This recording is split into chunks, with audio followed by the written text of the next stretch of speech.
I said Damian Maia would beat Jorge Masvidal.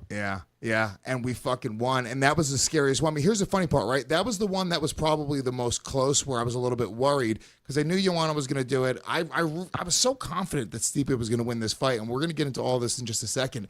But early on in that fight, it was Damian Maia versus George Masvidal, and it was a scary fight. The fight itself, like, you know, the whole time it was super close. It ended up being a split decision.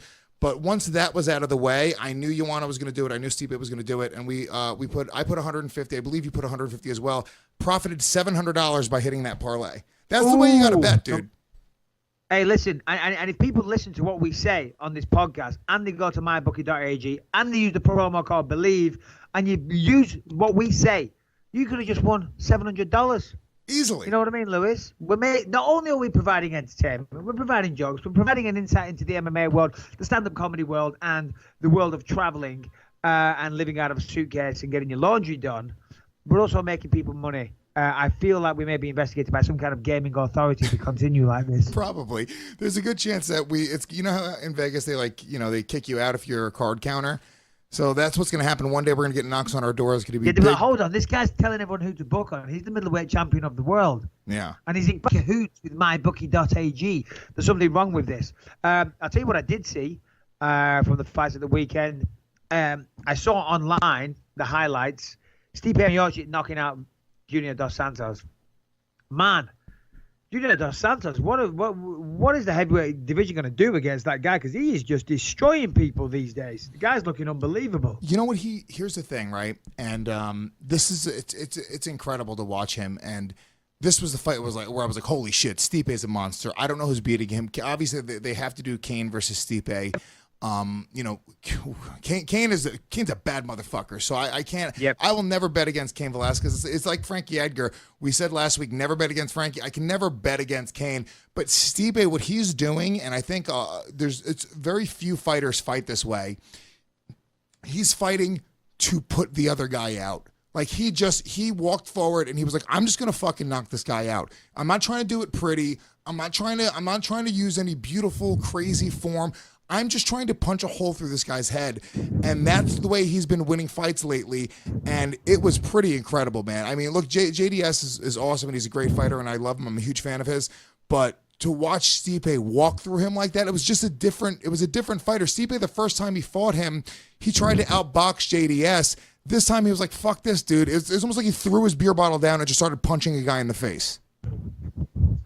Yeah, 100%. I mean, it was over pretty quick, but Stipe is just growing in confidence all the time, and the more knockouts he gets, it's just unbelievable. I mean, he just knocked out JDS. I'm just trying to look at his record here. JDS knockout, Overeem knockout, Fabrizio Verdum, pardon me, knockout, Arlovsky knockout, Mark Hunt knockout. I mean, Jesus. 1, 2, 3, 4, 5 knockouts in a row. Against, household names in heavyweight mixed martial arts. I mean, this guy's looking phenomenal. His boxing is incredible. He's an incredible athlete. He moves really, really well. His wrestling is fantastic. And you know what? To top it off, he's one of the nicest guys you could ever meet. Yeah. I swear to God, I hung out with him in Vegas recently, and I've seen him a couple of times before that. But dude, just the nicest guy. Him and his, I think it's his wife or his long-term girlfriend. I think it's his wife. They were there, and just the nicest people, the nicest guy, totally unaffected. Of course, we know he's a fireman and all that good stuff. But yeah, congratulations to him, and long live the king. Yeah, pretty incredible. I mean, and that's a division where, if I'm not mistaken, didn't he break some sort of record with this? Hasn't it been like? Look that up, Shannon, actually. I think there's something about the heavyweight championship. No. He didn't break a record, but he becomes one of, and this is off the top of my head, I believe, one of only 4 heavyweights to defend the belt 2 times. Right. That was it. That was it. You're right. That's exactly what it was. So it's just the thing. It's built into the heavyweight division. I mean, it's impossible. It's impossible to go that long fighting the top guys and not get caught. These guys are knockout artists. Andrei Arlovsky, Mark Hunt, Alistair Overeem, even Fabrizio Verdum ended up being a really, I don't want to say a knockout artist, but he ended up being a pretty badass and started knocking dudes out as well. Yeah, 100%. I mean, let's not forget he took out Cain Velasquez, and I was just going to say, You're absolutely right, pardon me. Cain Velasquez is the fight everybody's got to see. I don't know what his status is right now. I don't know if he's injured. But Cain Velasquez versus Stipe Miocic, that has the potential to be one of the best heavyweight fights we'll ever see, because, you know, Cain's a very difficult man to knock out, I would say. Of course, Stipe is. He's the man right now. But Cain on form, Cain with no injuries, Cain with a full camp, training hard.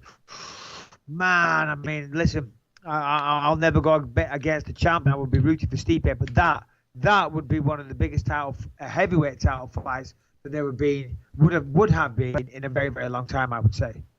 Yeah, I mean, what is going on with Cain? Is it just injury after injury? What's going on? What's up with Cain Velasquez? Why does this guy get injured so much? I have no idea. God knows. I mean, he just gets injured all the time. I mean, I think what's going on with him, if I'm not mistaken, if anything else hasn't happened, he had something wrong with his back, and he talked about that, and I think the commission pulled him from his last fight.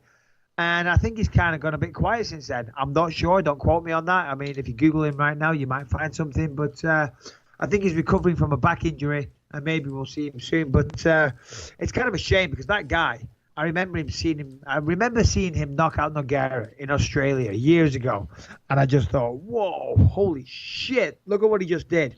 And we've seen him time and time again just beat people up. I mean, look at what he did to Dos Santos twice, but he didn't knock him out in the first round the way Stipe did. So, Cain Velasquez, get ready, get well, get back in the cage, and take on Stipe Miocic. I'd pay to see it 100%. Oh my God, that fight would be incredible. Joanna, tears through Andrade.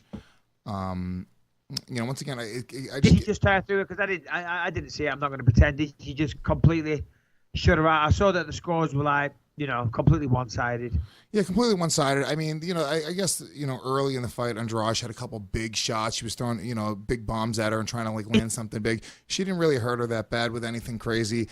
Once again, it's just, with the lack of competition with some of these female divisions, it just gets difficult to get up for it. The problem is, as a fan, right, I need the mental image of a couple of years of watching a fighter be a badass. And that's not even something that I'm conscious about, but it's just something that's it's burned into your brain. You almost have your own highlight reel that you build into your head and into your memory with these fighters. And a lot of the time with the female divisions, I just don't have that with Andrade. So I couldn't get up and get super excited about it. They didn't build any emotion in it. So I was half checked out. Me and my friends were all just, just having a good time, but nobody was really super keyed into the fight, because once Joanna started taking over in the second, third, fourth, fifth, it was just basically her picking her apart. It was great. It was exciting. But once again, it didn't seem like there was going to be a big knockout or any crazy big moment. So, that was my opinion on it. Yeah. Yeah, and that's fair enough. I kind of agree with everything you said there. And it just occurred to me, people listening to this podcast probably don't want us to recap 211 too much, because that's already happened. So I would say, looking forward to next week, we've got Glover versus Gustafsson. Well, that's 2 weeks Sweden. from now, right?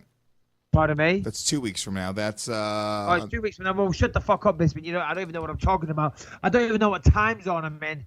I've got no clean washing. I've got my suit pants on. I've got my shirt off, suit pants on, socks on, talking to you in New York. So I don't even know what I'm talking about. But it's a good life. All right. Well, let's go back to let's go back to the Fight Pass prelims last weekend, and let's talk about that. Wait, the Fight Pass? What? You're fucking around. Let's break down the Fight Pass prelim fight that already happened 3 weeks ago. Well, listen, we have some questions to get to in a second, but I just wanted to gloat a little bit before, just on the last fight of our parlay that we won anyway. We should say a couple things. Frankie Edgar, fucking monster, dude. He destroyed El Pantara. Did you watch any of the highlights? Did you watch any of the highlights of that? Because that was fucking... No, dude, I didn't see it, unfortunately. One-sided beatdown. I almost bet against Frankie Edgar, and I was a fucking idiot for doing that.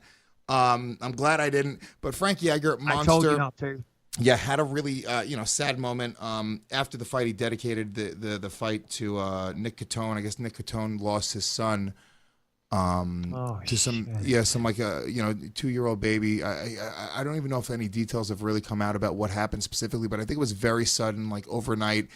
And I can't even imagine. I have a 4-year-old. Mike, you got kids. It's our heart goes out to Nick and his family. Oh my God. And it's fucking It's a brutal. cruel world, man. I mean, we all have problems. I've got shit going on. Really, it just puts things in perspective when you hear things like that. And yeah, my condolences to all the family. But you know when you think you're having a bad time and you feel sorry for yourself and you think the world's falling in. At the end of the day, it's all bullshit. It doesn't matter. As long as you got your health and everything's fine and your family's good. I mean, you've got a son, Geez, it just puts everything in perspective. It doesn't matter. It's only money or most of the things that we trip out about and think about, the trivial matters. They really are. Things like that, geez, it blows my mind. I remember when Dito, my dog that died, when he almost killed Harry, the dog that survived, that we still have, we were in the vets, and we thought he might die, and we were like, shit. Could you imagine if this was one of our children here? We were in the vet surgery, waiting to hear if he was going to survive. And this is, God bless him, but he's just a little Yorkie, multi-poo. I don't even know what kind of dog he is. A multi-poodle. Multi is crossed with a poodle. Fucking useless dog. Useless. Looks like a mop head. Serves no purpose whatsoever. And we hadn't had him long either. We love you to bits, Harry.